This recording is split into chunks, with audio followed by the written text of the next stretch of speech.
Hi friends, ಎಲ್ಲರೂ ಹೇಗಿದ್ದೀರಾ? ಎಲ್ಲರೂ ಚೆನ್ನಾಗಿದ್ದೀರಾ ಅಂತ ಭಾವಿಸ್ತಾ ಇವತ್ತಿನ ಬ್ಲಾಗ್ ಸ್ಟಾರ್ಟ್ ಮಾಡ್ತಾಯಿದ್ದೀನಿ. ಇವತ್ತಿನ ಬ್ಲಾಗ್ ಏನಪ್ಪ ಅಂದರೆ ನೋಡಿ, ಬನ್ನೂರುಘಟ್ಟದಲ್ಲಿ ಚಂಪಕಧಾಮ ದೇವಸ್ಥಾನಕ್ಕೆ ಬಂದಿದ್ದೆ. ಮತ್ತು ನಾನು ಮತ್ತು ನನ್ನ ಫ್ರೆಂಡ್ ಇದ್ರೂ ನೋಡಿ, ಇಲ್ಲಿ ಕಲ್ಯಾಣೋತ್ಸವ ನಡೀತಾಯಿತ್ತು. ನಮ್ಮ ಫ್ರೆಂಡ್ ಒಬ್ಬರು ಮಾಡಿಸ್ತಾ ಆಗಿರಬೇಕು. ಅದನ್ನು ಇವಾಗ ನೋಡಿಕೊಂಡು ಈಗ ಬೆಟ್ಟ ಹತ್ತೋಣ ಅಂತ ಬಂದೆ ಫ್ರೆಂಡ್ಸ್. ನೋಡಿ ಹೋಗ್ತಾ ಇದ್ದೀವಿ ಬೆಟ್ಟ ಹತ್ತಕ್ಕೆ, ನಾನು ಮತ್ತು ನನ್ನ ಫ್ರೆಂಡ್ ಇಬ್ಬರೂ. ಇವತ್ತು ಕಮ್ಮಿ ಇತ್ತು ರಶ್, ಏಕೆಂದರೆ ನಾಳೆ ಶನಿವಾರ ಅಲ್ವಾ, ನಾಳೆ ತುಂಬ ರಶ್ ಇರುತ್ತೆ ಅಂದ್ಬಿಟ್ಟು ನಾವೇನು ಮಾಡೋದು, ಇವತ್ತೇ ಬಂದು ನೋಡಿ ಮೆಟ್ಲು ಹತ್ತೋವಷ್ಟರೊಳಗೆ ಸಾಕಾಗೋಯ್ತಪ್ಪ, ಸುಸ್ತಾಗೋಯ್ತು.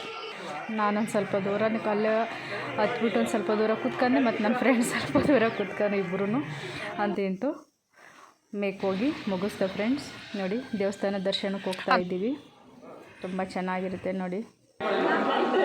ಅಲ್ಲಿಂದ ಬಂದು ಕಲ್ಯಾಣೋತ್ಸವ ಮದುವೆ ಮಾಡ್ತಾರೆ, ಕಲ್ಯಾಣೋತ್ಸವ ಮಾಡ್ತಾಯಿದ್ರು. ಎಂಟ್ರೆನ್ಸ್ ಸ್ವಾಮಿಗೆ ಇಬ್ಬರು ಇರ್ತಾರಲ್ಲಿ. ಎಂಟ್ರೆನ್ಸ್ ಸ್ವಾಮಿ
ವಿಡಿಯೋ